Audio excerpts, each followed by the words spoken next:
Ladies and gentlemen in attendance and boxing fans joining us around the world, it's showtime! Welcome to Big Faces Worldwide, where we talking nothing but this boxing, man. What's goody, fam? Hey, listen, man, first off, let me welcome everybody to the channel. And if you're new here, I want you to be here. So think about hitting that subscribe button as we stay knee deep into this boxing conversation, man. We got a lot of unification matches in the month of October. But the one that I am most looking forward to is taking place within the World Boxing Super Series between Regis Prograis and Josh Taylor. Now they are going to be fighting for the Ali Trophy, the Ring Magazine belt, and half of the 145-pound division. We all know that Jose Ramirez beat Maurice Hooker, a month or so ago down in Texas to claim the other half. He is a unified champion, and the winner of this fight will be the other unified champion, and maybe we could get a undisputed matchup sometime next year in 2020, man. But I'm looking forward to this matchup for several reasons. I know if you're like me, when this series started, I picked these two to be the final two, the last two men standing. I know I talked to a lot of people who picked them as well. But I'm picking Regis Prograis to win it all, man. And it ain't going to be an easy fight because Josh Taylor is very talented, man. Josh Taylor, he got that grit, he got the skills, and he's going to come to bring it. But there were some things that I seen in Josh Taylor's last fight against Ivan Baranchyk that leads me to believe that if the heat is turned all the way up, man, Josh Taylor might jump out that window. You know what I'm saying? He might get out that kitchen, man, if it's turned all the way up, man.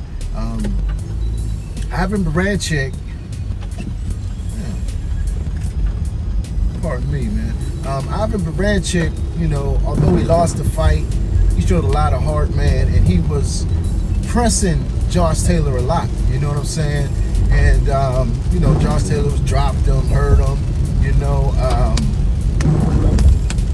Josh Taylor was given everything he had to beat Ivan Baranchyk. And towards the later rounds, I say rounds 8 through 12, Josh Taylor showed signs of he didn't want to be there no more.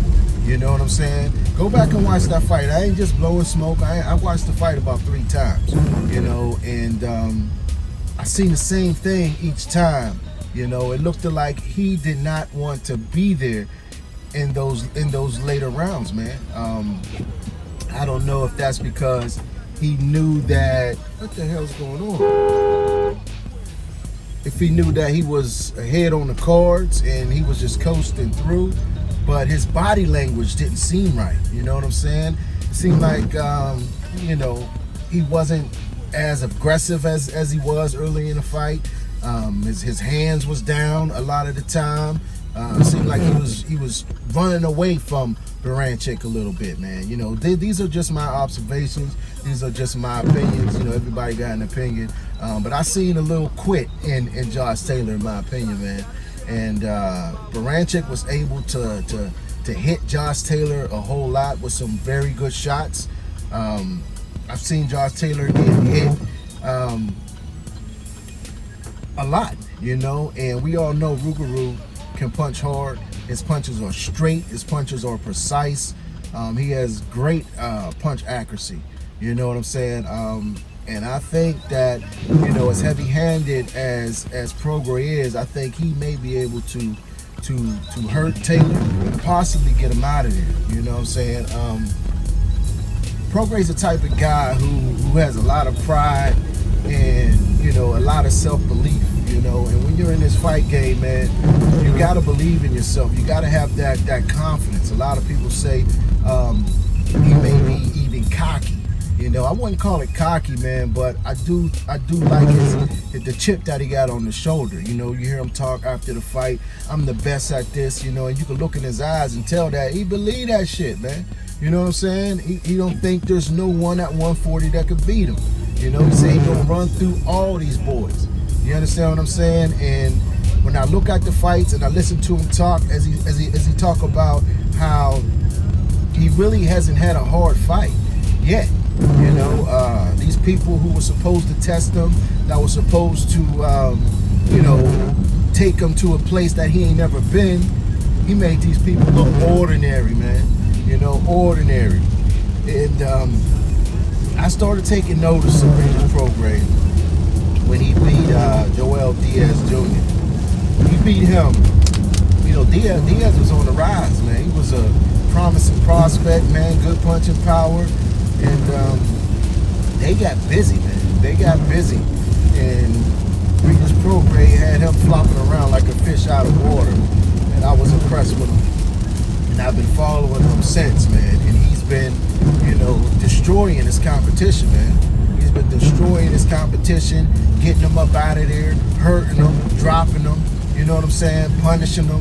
And I think Josh Taylor will find this out on October 26th, you know, that the Rougarou is not just a myth, but it's the real deal, man. I think, you know, the fight between Ramirez and Prograis is inevitable. You know, Prograis not with really with a platform. I know he's with Lou DiBella. You know, Lou DiBella works good with everybody. You know, so I don't see a problem with Jose Ramirez fighting Regis Prograis. Should he get past Taylor? You know, Prograis has been wanting to fight Ramirez for a while now. You know, in fact, they were the two that were supposed to fight for that WBC belt, but somehow they put Amir Iman in position to do that, man. Bob Arum, you know, he said he wasn't ready to make the Ramirez Prograis fight. You know, but Ramirez has got a lot better too. Ramirez has got a lot better, man. Robert Garcia, you know, I don't know what they got in the water at that Robert Garcia gym, man. But you know, when he gets a hold of these fighters, you know, he takes them to another level. You know, he takes them to another level, man. You look at what he's able to do with Josecito Lopez. You know, look how he's been looking, man. You know, in his last couple fights since being with Robert Garcia, man. He looks sensational against Keith Thurman. He looks sensational against John Molina. You know, look at the first Floyd Mayweather fight with Marcos Maidana. You know, Maidana has been, you know, he's a fighter that had losses and have had ups and downs, you know what I'm saying? But when he got with Robert Garcia, man, we seen a new vigor, you know, we seen a new vigor in Marcos Maidana, you know what I mean? Adrian Broner, he went in there and destroyed Adrian Broner, you know, although Adrian Broner did come back and fight a good fight, you know, finish the fight, showing a lot of heart. But Marcos Maidana went in there confident and got right to it. He got right on Adrian Broner's ass, man. And I think a lot of that credit got to be given to Robert Garcia, man. And the same thing with Jose Ramirez, you know. Before, you know, he got with Robert Garcia, in my opinion, you know, he was just a guy who would beat you with pressure. You know what I'm saying? If you couldn't take his pressure, you know, your ass was out. You know, he was going to pressure you. But now, you know what I'm saying, he got pressure, but he also got, you know, other tools in the toolbox as well, man. His combination punching is through the roof. You know, it's just the way he finished Maurice Hooker, man, was a beautiful thing. You know what I'm saying? Was a work of art. He noticed that he was hurt and he jumped right on him. You know, Robert Garcia gets in these fighters' mind, and makes them really believe that they can't lose. You know what I'm saying? They can't lose, and that's what you want out of a good coach. You want them to show you technique and things like that, but you also want the coach also wants to get inside your mind, man. You know what I'm saying? Be able to motivate you mentally in ways that some may not. You know what I'm saying? And every coach ain't for everybody, man. And I think the marriage between Jose Ramirez and Robert Garcia is a beautiful thing. So undisputed matchup between Regis Prograis and Jose Ramirez in 2020. Wow, I think that will be a hell of a fight, man. I can't call it right now. I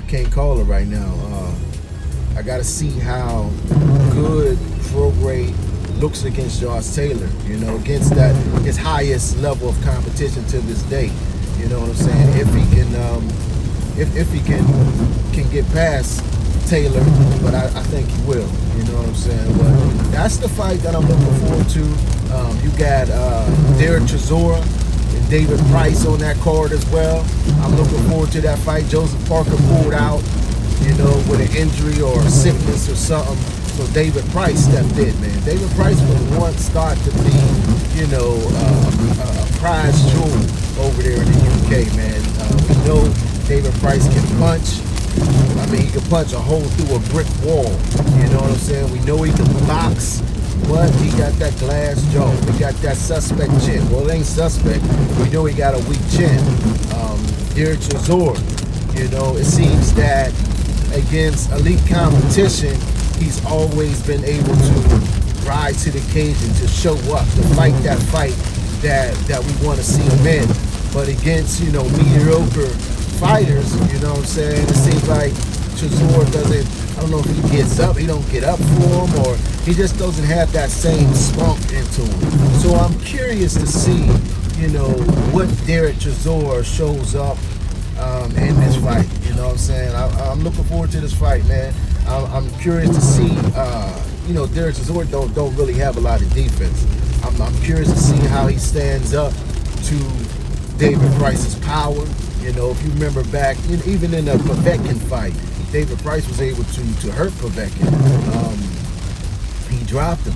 He dropped him with a nice right hand.